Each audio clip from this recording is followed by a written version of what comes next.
Cutler. He's not only a composer of Dateline NBC's theme, the Yankees MSG Networks theme, he's also a keyboardist. He's a multi-talented musician.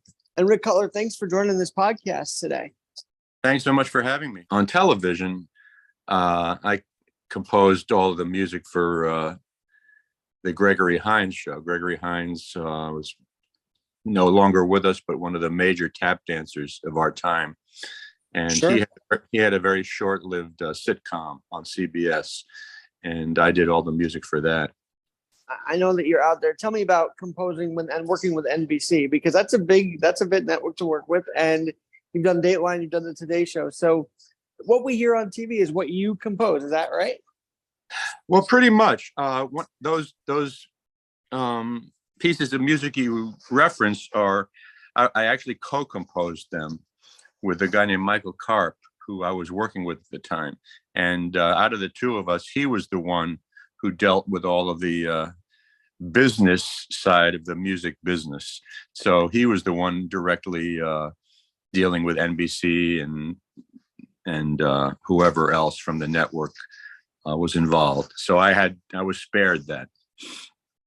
Well, I want to ask you this because I like to talk about adaptability, right? So obviously you go from composing the keyboardist to multiple instruments. So of all the stuff you have done and all the things in your career, what's your favorite part? The musician side or the composing side, or the mix of both?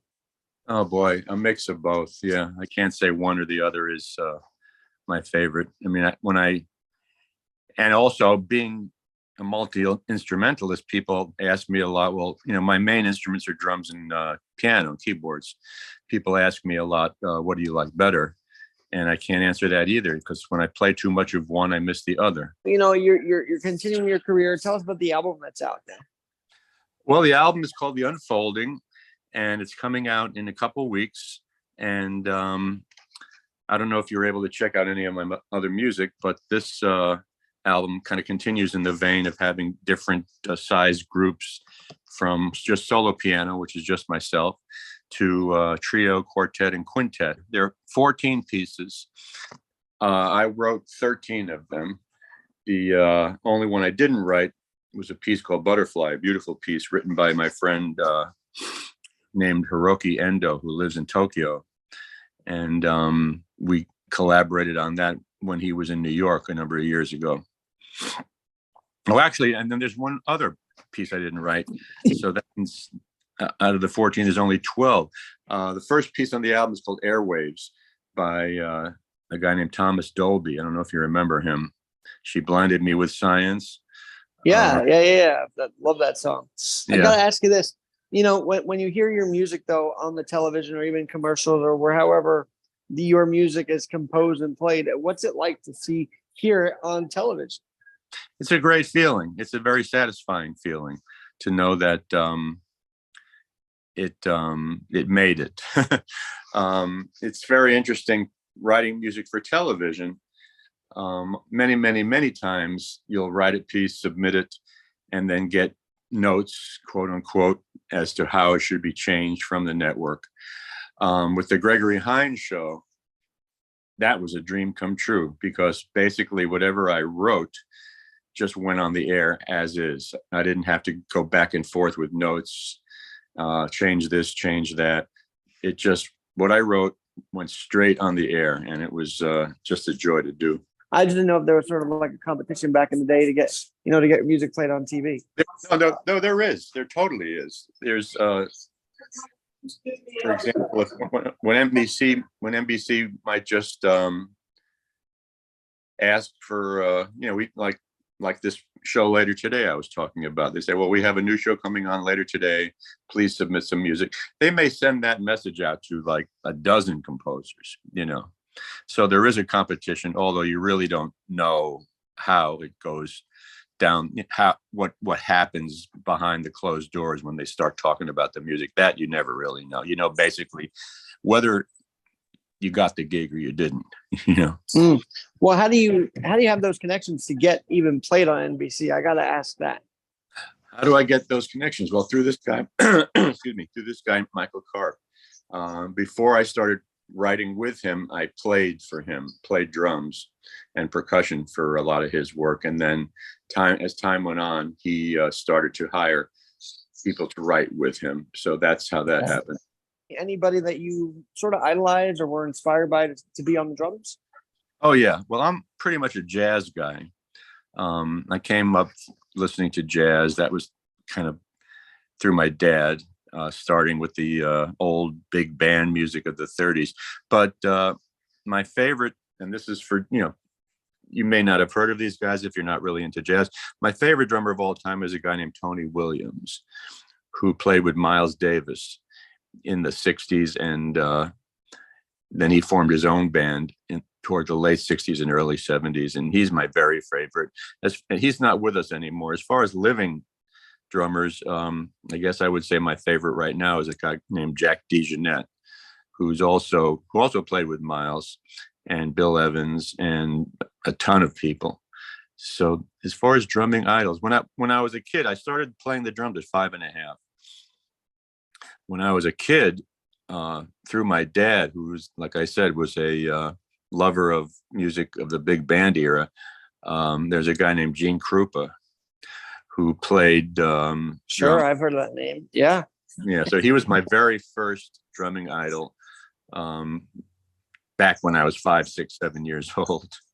How about Buddy Rich? Any influence from him at all? I mean, because he's one of the biggest names I could think of when it comes to drums.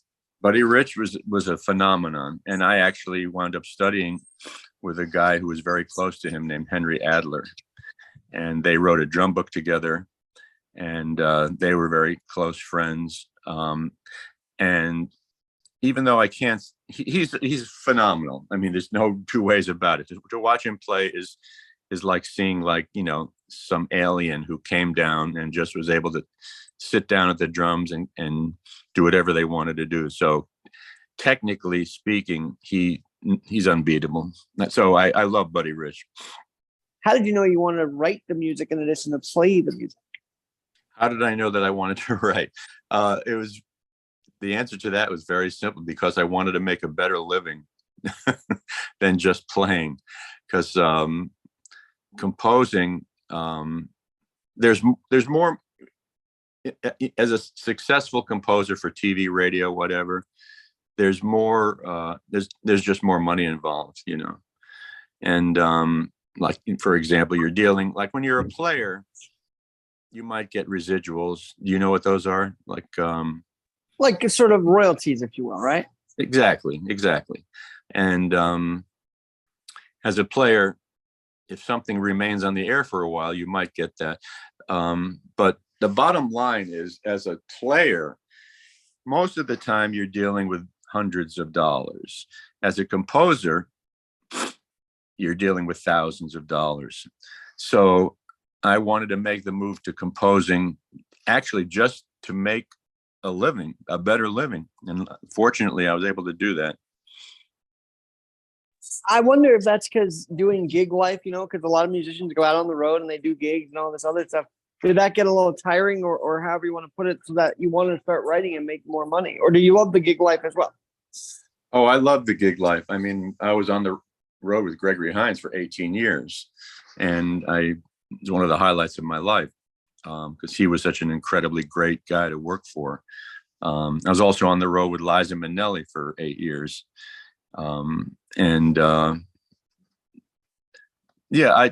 I love playing. I still love playing, even though there are not as many opportunities, but, and I'm not really doing any road gigs, but, I love playing.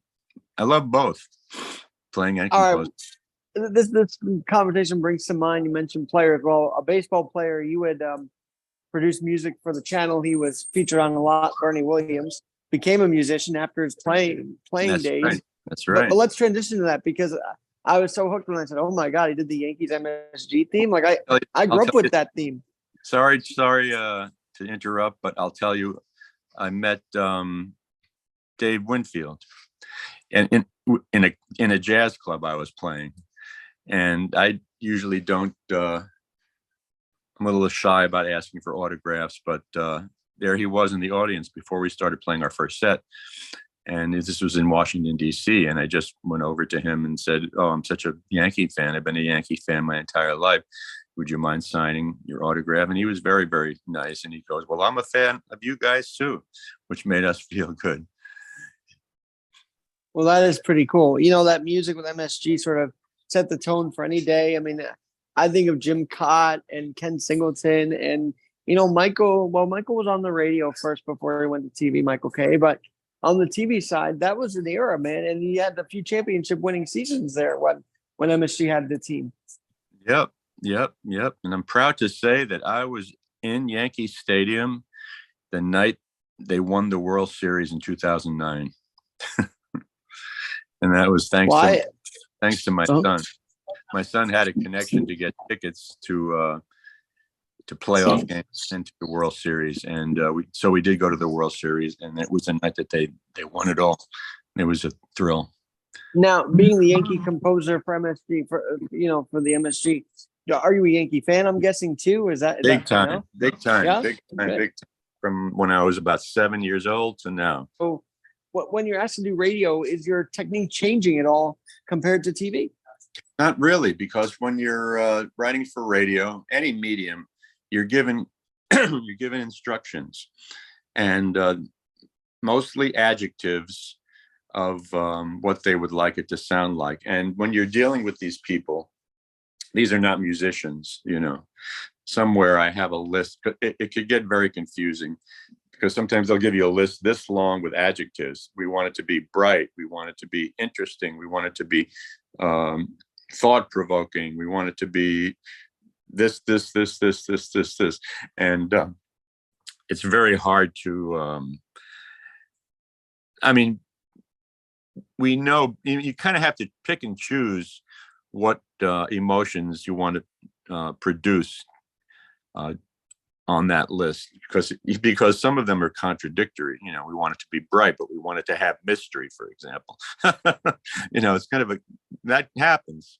It's kind of everybody not rags on it, but everybody says, well, the best way to make it copyright free is to do instrumentals. But as you just said a few minutes ago, the fact is, you guys make the music, you make the instrumentals. So do you think there should be a push for more royalties for that and copyright?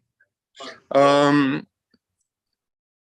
mean, it's always great to make more money, as far as royalties and copyright, I would say, of course I would like it. Like, I don't know what it is presently, because I haven't really been in that part of the business for a while, but back then it would be just playing on a commercial, say that it's a national commercial, meaning that it's heard all over the US. I think you would get a royalty check every 13 weeks. So I wouldn't have any problem if it were every 8 weeks. As a composer, you'll get royalties twice a year. So then how do you make your living then? If composing is what you do, what you love, you've got to also probably have a job as well, in addition to your passion, right?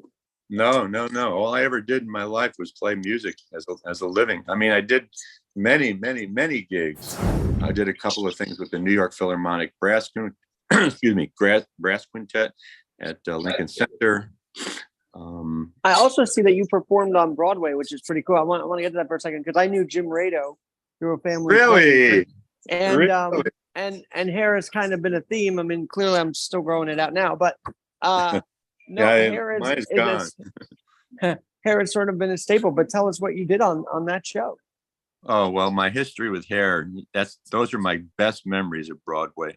I was about 16. I was studying with the guy who played percussion in Hair.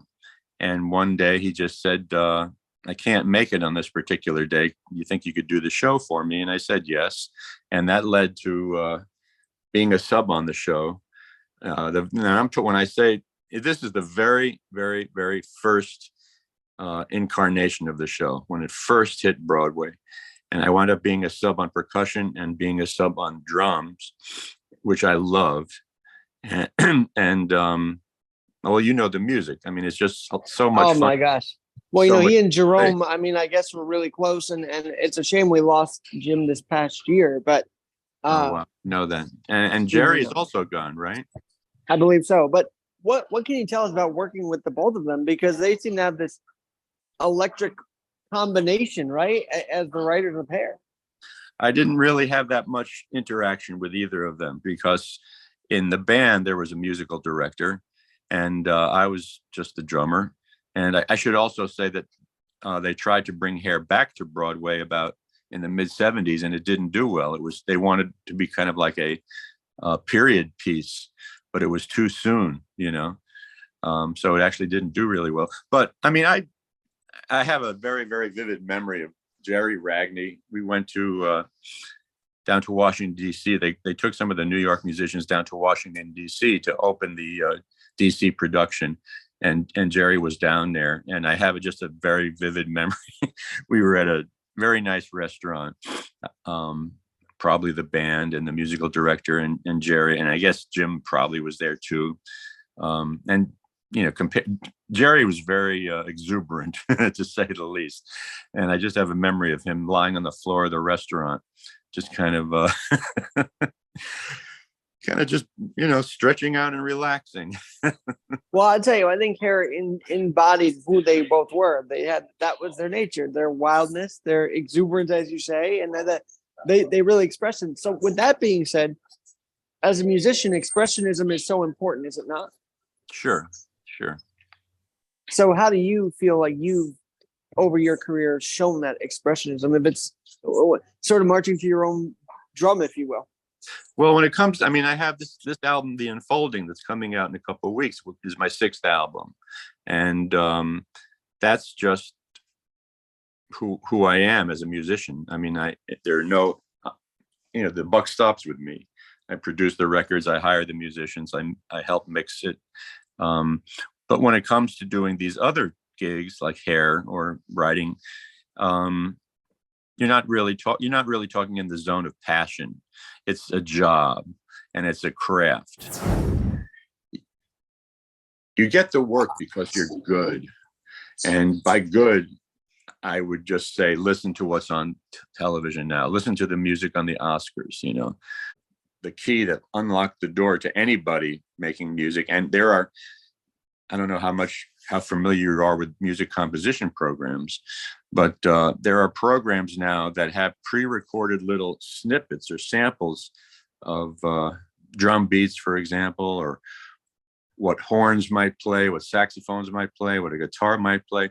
So you could make a piece of music just by pointing and clicking without even knowing how to play an instrument. So I would say that would tend to bring the quality down. But it's the music industry is still there in a big way. It's not going anywhere. And, absolutely not. Now you mentioned, now you produce everything on your own. Now you have your own company, so to speak, that maybe you're bringing on new talent as well, or is it strictly Rick Cutler music? Well, I have my own company. It's called Human Rick Music. And that's actually also my website, humanrick.com. And on this new record, actually, I published this piece by, I think I mentioned before, the Japanese composer. So if anything like that comes my way, I would be happy to let them work through my company and to have it published and like that. I love that. I love when people are inspiring, the newer generation to keep working and keep, and keep coaching them. All right. What's interesting is you mentioned at 5 years old, but I didn't know this. At 5 years old, you were enthralled with music because of a marching band. Tell us about that. That's exactly true. What got me interested, what got me interested in music originally was watching a halftime show in the middle of a football game, and the marching band and the drummers. And I said to my dad, I don't remember the exact words, but in a nutshell, I said to my dad, I want to do that, and I was very lucky that he was open to the idea. And he wasn't one of these, you hear parents like, well, get a real job. He wasn't one of those. And I was precocious and made pretty quick progress. So yeah, Well, that's let me how. ask you then. So were you on the high school marching band? Were you on the marching band even in college, or what? The only time I participated in the marching band in high school, whereas there was one year where the marching band in the high school was invited to participate in the Fifth Avenue parade down in New York City in Manhattan. I did a lot of growing up in Rockland County, which is about 20 miles north. But we were asked to participate in the big parade on Fifth Avenue, and the head of the music department said, "Rick, please, can you help us out here? And because we really need the best we can get to make the best showing possible." So I did.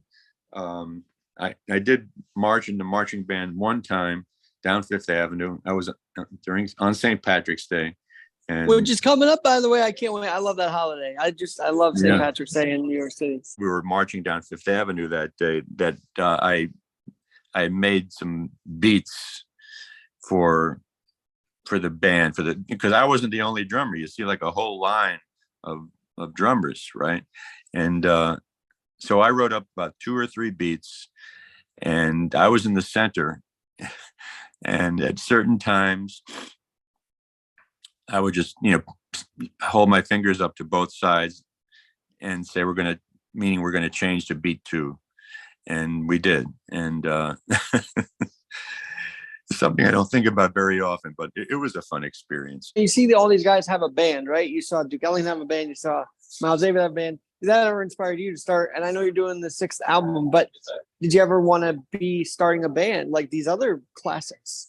I did, and I had a band. In fact, I was at Juilliard, and I actually dropped out because I wanted to spend more time with my band. And the band was called Exit, and actually on the new album, there's a song called Exit, where I actually got the guys that were in the original band together to play together again. So I did have a band, which actually became, believe it or not, I don't know if you remember Gloria Gaynor, the disco singer. I Will Survive. I Will Survive. Yes. Yeah. So and eventually through connection, we became her backup band and her opening act. So being on tour with Liza, being on tour even with different Broadway with you mentioned him earlier. Gregory Hines. Yes, Gregory Hines. Being on tour must have been thrilling, but any favorite moment, any favorite travel story you want to tell us in the music world? I loved going to Japan. That would be number 1 on the list with a bullet. I've always had a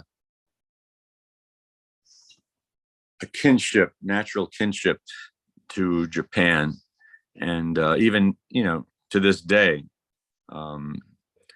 So that would be the highlight if I had to.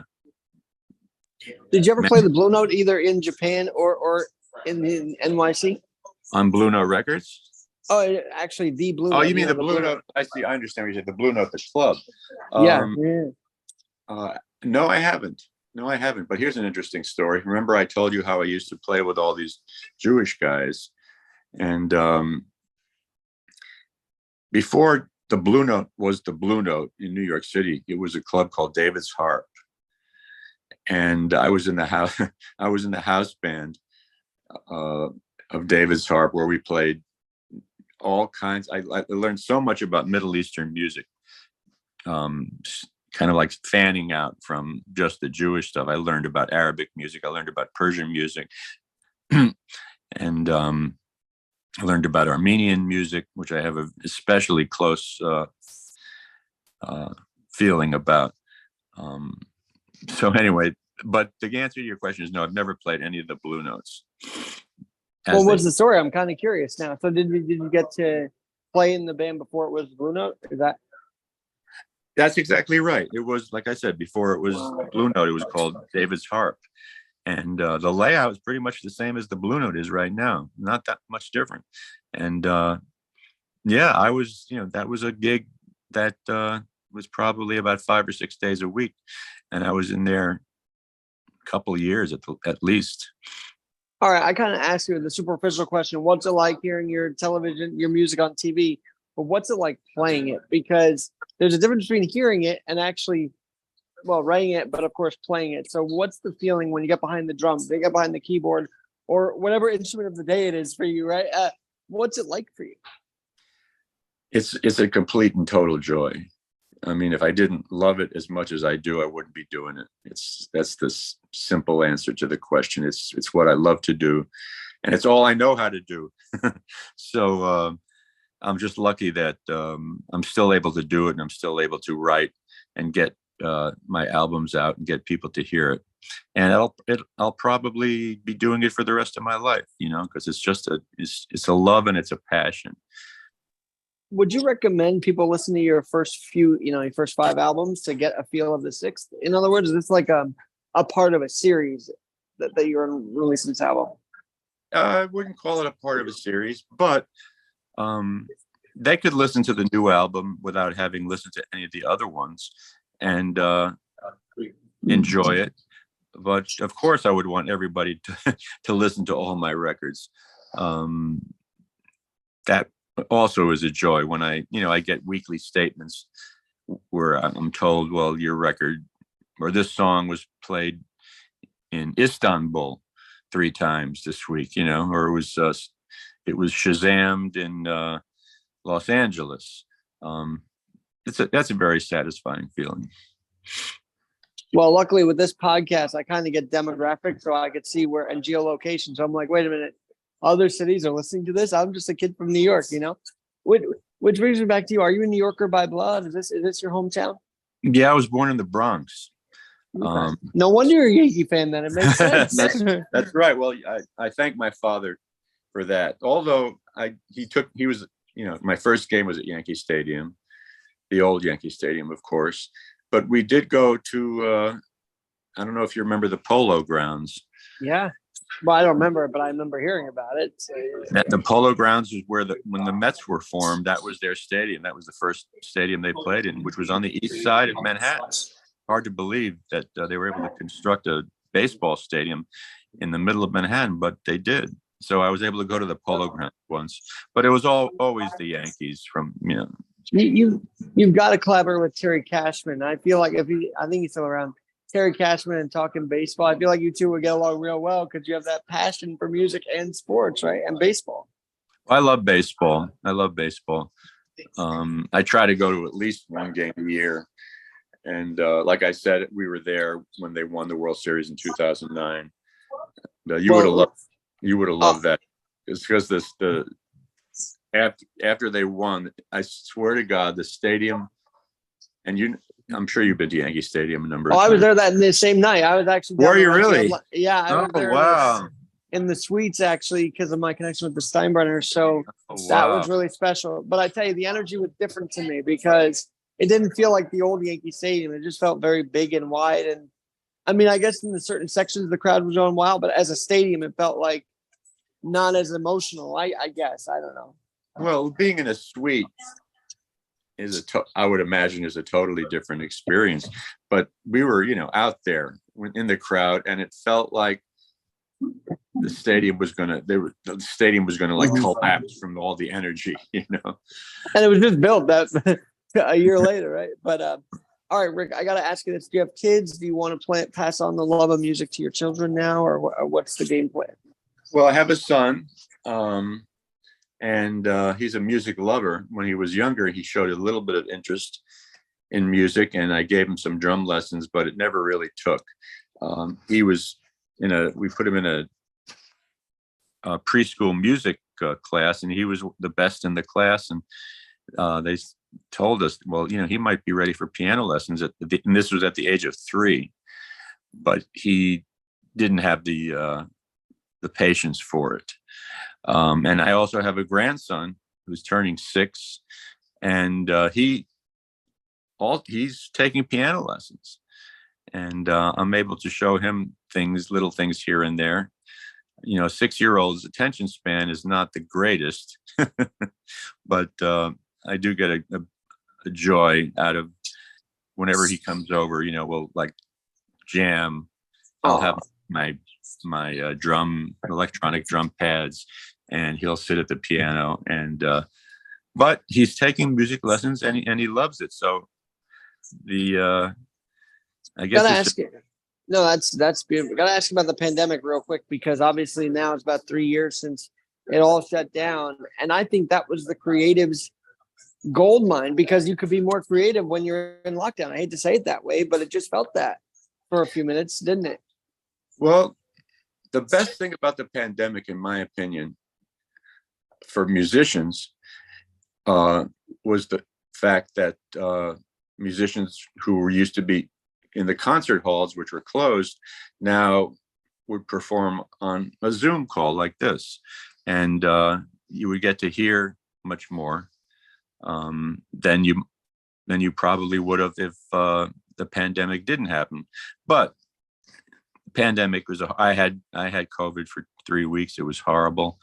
And of course, it would be better if COVID just never happened. Absolutely. And thank God you're here for that. But just tell the story that you survived it. Longest jam session, because I feel like you're a guy that would just go into the music studio or the room and just want to go for hours on end on the keyboard or the drums. So longest jam session you could remember, even while recording your album. The longest?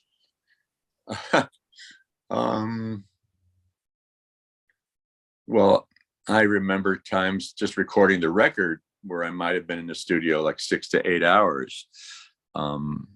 Every time I would go in the studio for one of my records, I'd have a set plan. I wanted to do a certain number of pieces, and however long that took would be however long I was there.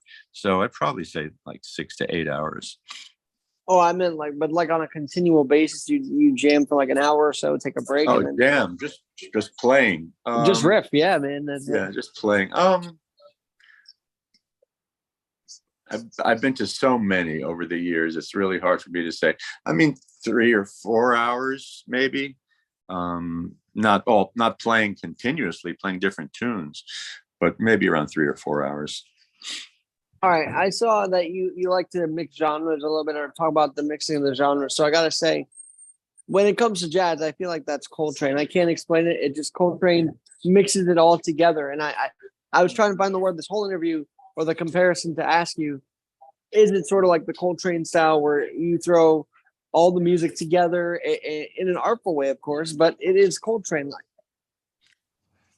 Well, Coltrane was a genius in his own right. And I mean, everybody plays who they are, you know what I mean? It's kind of like it could be very, very straightforward, like straight ahead jazz, or in my case, and I'm sure there are tons of other people out there, it's a mixture of all of the influences. I'll write a piece that sounds like an Irish tune. My wife is a big Irish lover of Ireland. And then I'll write a piece that may sound like a Miles Davis tune or a Herbie Hancock tune. So it's a mixture. One last thing I gotta ask, because you mentioned Liza Minnelli, and I know that they're totally different versions, but when you played New York, New York, was there a feeling to that? Because she really belts it out, but the music really guides her through it. So when you played New York, New York, tell us about that. I'm curious now. Playing New York, New York. Well, you remember, I don't know if they still do it, but at the stadium, whenever they won, they play the Frank Sinatra version. And whenever they lost, they play the Liza Minnelli version. I used to get a kick out of that. With Liza, playing New York, New York, it was fun. I mean, I don't know how else to describe it. It was just a fun thing to do. And it was the last piece of the show. So we were getting ready to go home, but it was a fun experience. It was a hard experience sometimes. But anyway, to answer your question, New York, New York, yes, it was fun to play New York, New York. What was your role on it? What was it? The piano you played? Was it drums? What did you do? What was your part? I started with Liza around 1991 playing keyboards. She had a huge show at Radio City Music Hall, and she added a couple of extra keyboards. I was one of them, and then I became the keyboard sub for that decade, and then I was hired on a full-time basis around 2004, and I was there from 2004 to 2012 full-time. And around 2009 or 10, she made the band. She kind of cut the band in half. She let half the band go, and there was only 6 guys left, and I became the drummer. Wow. So I went from keyboards to drums, and then there were a couple of times where the musical director couldn't make it, and in her band, the musical director was the drummer. That's just how it was. So I got to conduct for her as well. One of the biggest feathers in my cap was conducting for her at the Sydney Opera House in Australia. So that was it was a great experience, and I'm very proud of that. Amazing. That is so cool. So now I have to ask, were Peter and Alan and her still connected back in that day, or did he pass before? Because I've seen Boy from Oz, but I don't know the exact history. So maybe you can give us insight with that. I don't really, her personal life didn't really enter into her professional life. We would see people. I did a show with her around 2009 called Liza's at the Palace, which was in New York City, one of the Broadway houses. And, we would see celebrities come and go, but we weren't really like in the line of except there was one time when then President Clinton and Hillary Clinton were there, and we got to meet them for a second. But other than, and there was a time when Joe Pesci was in our dressing room after the show. For what reason, I have no idea, but I got to meet him and say hi to him. Did working with all these big names lead to other connections as well? Like, did you expand beyond Liza and beyond, and then of course Liza's a big name, but did you get connected to other big musicians and singers? Only once. There was I've also played for about 8 years with a great violinist. You may not have heard of him. He's been gone now for decades. A guy named Noel Pointer. If you Google him, you'll see he's just a fantastic jazz violinist. And through him, the only thing that comes to mind is that I was also called to play by a woman named Astrid Gilberto, who is a Brazilian singer, and she was famous for being the original singer of The Girl from Ipanema. I don't know if you know that tune. And unfortunately, I couldn't do it. I also love that song, by the way. I got one last thing on the Liza front, and then I have loved our time together today, Rick. By the way, thank you. I love that we have the hair connection. That's so cool. And Liza used to play. I think they stick with Frank now on everything, win or loss. But did you get to play? Because this was in the '90s. Did you get to play the Pavarotti and Liza experience at Central Park? Were you involved with that concert? No, I didn't even. There was a concert in Central Park with the two of them. Yes. Yep. Yeah. I didn't know. I didn't even know about that. Okay. No, it's just unbelievable because he sang New York in both Italian and English. So that was fun. Oh, wow. Were you there? No, I've seen the YouTube clip of it. That's why I mentioned it to you. I don't know if you're part of that or not, but. Mm-hmm. All right, Rick. Well, I am so glad we had this time, and please come back. And I'm glad we talked a little Yankees spring trainings here. So hopefully, Aaron Judge does it again, right? We got to see. But any lasting advice before we get, before we wrap up for those that want to make it? The only advice I would give would be number one, because making a living in the music business is not easy. Especially nowadays when the business is open to so many people, like I was saying before, who can write a piece of music without even knowing how to play an instrument because of the software that's available. But what I would tell people is, if you have the passion, and that's passion with all capital letters, it's like that you have to do it, or else, your life wouldn't be complete. If you have the passion, just go for it and just do it. That's would be my advice. Don't let anything stop you. If you get bogged down in something, which I do every once in a while, I'm writing a piece of music, I'll get bogged down. Let it go for a day, and then just pick it up the next day. But the big word is passion, and to try to get and make sure that you're how do I put this? I guess that your head is on straight, that you're not distracted by anything. I mean, spiritually speaking, I'm a Buddhist myself, and I'm a big believer that a practice like Buddhism can help you, and it has helped me in a number of ways. So try to use your passion and get your head on straight and go for it. And that's what I would say. Well, Rick Cutler, thanks so much. And I would love to have you back on as we get into the spring and whatnot, and have you back on for more conversation, because I don't even know if we've just touched the surface. So I want to expand on this in another episode. How about that? Once the album drops, come back on. Well, the album's dropping in 2 weeks, so I'm more than happy to come back. All right, let's do a follow-up then. Thank you so much, Rick Cutler, and The Unfolding, and give us the website one more time. Website is Human Rick, one word, human, like human being, Human Rick, RICK.com. All right, Rick Cutler, thanks so much. And I might have to tune in the MSG theme song now for the Yankees, just to have the glory days back, So.